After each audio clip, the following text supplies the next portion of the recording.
Hey everyone, it's Charles on behalf of Find the Line Productions with our very first disc golf course review. We're here at Kentwood Disc Golf Course in wonderful Raleigh, North Carolina, just about 2 minutes from NC State University. Let's get into it. First hole is a nice short little par 3 around 202 feet. There's a lot of ways to attack this pin, but my favorite are either going straight at it or throwing a nice little right to left hyzer, and worst case using the hill as a backstop. As long as you don't hit a tree early, you should be putting for birdie. Hole number 2 is a 290-foot par 3 that plays a lot like a longer version of the first hole. The OB road makes throwing anything to left a little bit risky, so the main two plays are to either throw it straight up the gap or to throw it from right to left. Even if you hit one of the trees to the right of the pin, you should still have a putt for birdie. Hole number 3 is a 216-foot par 3 with OB Creek on the left side.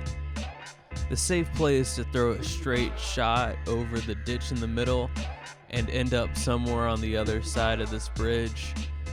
You can get more aggressive and try and get closer to the pin, but there is a chance that your shot's going to skip into the OB Creek.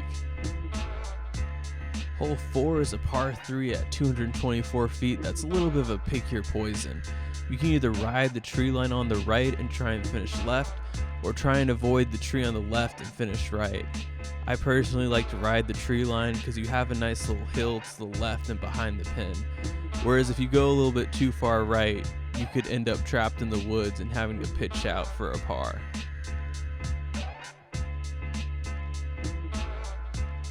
Hole 5 is a par 3 at 251 feet, but all of that's uphill. I personally consider this to be the second hardest hole on the course. There's really only one way to attack it. You have to hit this gap all the way up the hill, and at the end finish a little bit to the right. Even if you get close enough for a putt, the rocks and roots around the pin make any putt a little bit uneasy. To the right of the hole 5 basket is hole 6, a 136-foot par 3. It's just a nice little left to right shot. As long as you don't hit that bush in the middle or push it too far, you should have a look for birdie.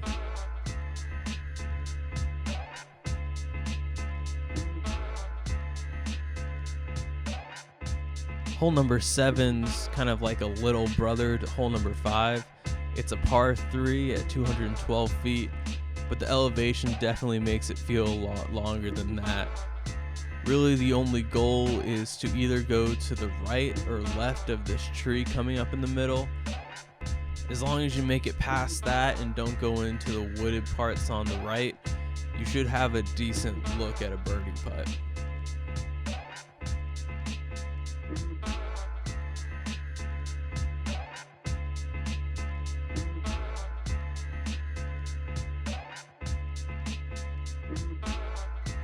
Hole 8 is a 284-foot par 3 with OB backyards on the left.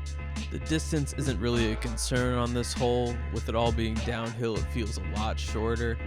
But the trees in the middle are hard to miss sometimes. I like to go out to the right and hopefully it comes down to the left near the basket. Worst case, if you're a little bit short or a little bit long, you're either going to be in the bush or in the ditch.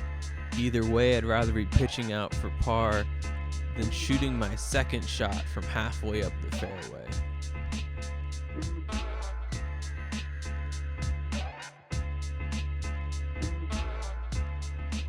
Hole 9 is a 222-foot par 3 that really makes you ask the question, why are trees?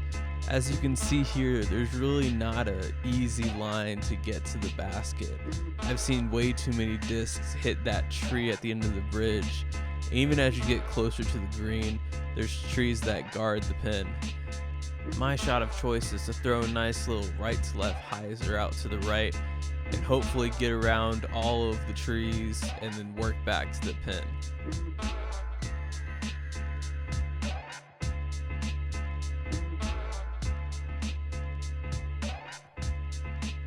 Working our way to the back nine, Hole 10 is about halfway down hole 1 and then to the right. It's a 249-foot par 3 that gives you two distinct options of either going straight down the middle or going out to the left. You can go out to the right, but it's a bit of a tighter line. Once you get past the initial trees, you should have no problem throwing a nice little upshot or having an open birdie putt.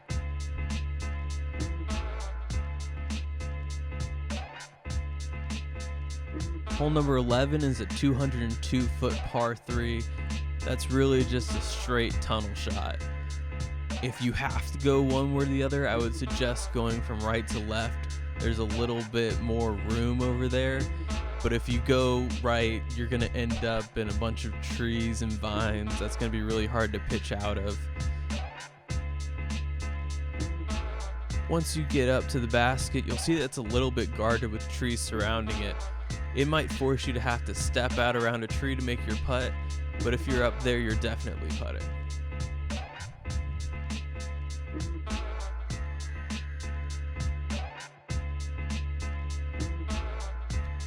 Hole number 12 at 283 feet is kind of a second verse, same as the first. It's a tunnel shot where you can get lucky if you end up going left or right, but really you just want to go straight down the fairway toward the basket. The only thing you really need to look out for is the rollaway potential behind and right of the basket. It doesn't really look like it, but I've definitely seen some discs stand up and roll into the woods.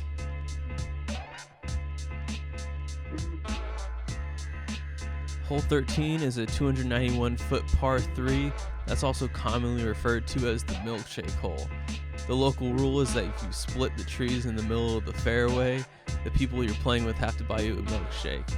But if you're not playing it that way, you want to hit the gap to the right or left of those trees, and that should get you all the way down to the pin. Hole number 14 is a 268-foot par 3 that is probably the hardest hole in the course and is also commonly referred to as the Canada hole due to the bench behind the tee pad that's painted like a Canadian flag.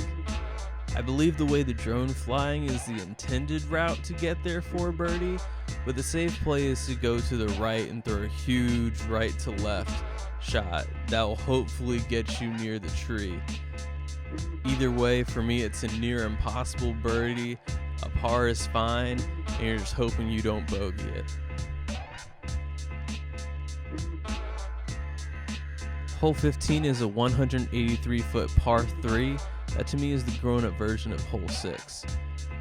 You want to throw something that goes from left to right, and you also want to anticipate a little bit of skip off the ground. The shot's a little bit blind, but the more you play it, the more you'll get a feel for it. You really just want to aim for this tree coming up in the middle and start to hyzer before you get there. And that should leave you at least with a little bit of a downhill putt for a birdie.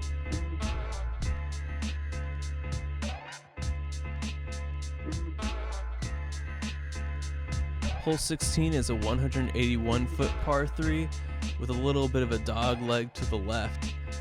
I like to throw a right-hand backhand or left-hand forehand straight toward the hole 17 tee pad and then let it fade to the left. As long as you get the height and distance right, you should have a good look for birdie.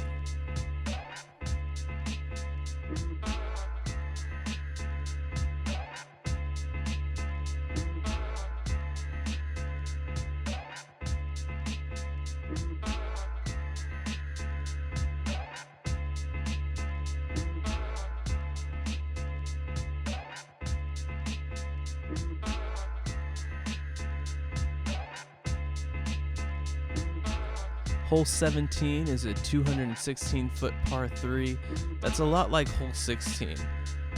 I like to aim in between these two trees that the drone's about to fly through and then just let it hyzer out to the left. The hole really opens up when you get closer to the pin, so as long as you're within that 20 to 30 foot range, you should have a putt for birdie.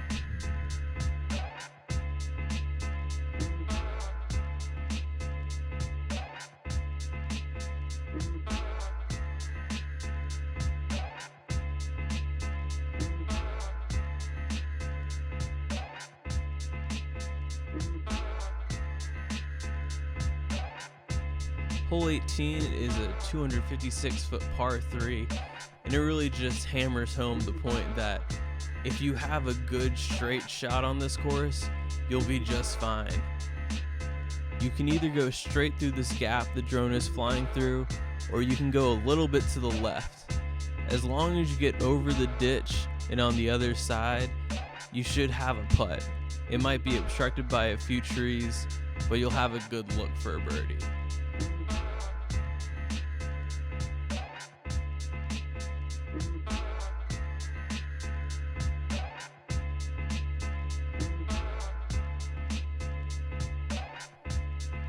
This concludes our look at Kentwood Disc Golf Course in Raleigh, North Carolina. If you like it, smash that thumbs up button. And if you want to see more disc golf courses in the future, hit that subscribe button. If you want to see more from us, our Facebook and Instagram are linked in the description below. In the comments down below, let us know which hole was your favorite and what courses you want to see next. See you later, and keep chucking discs.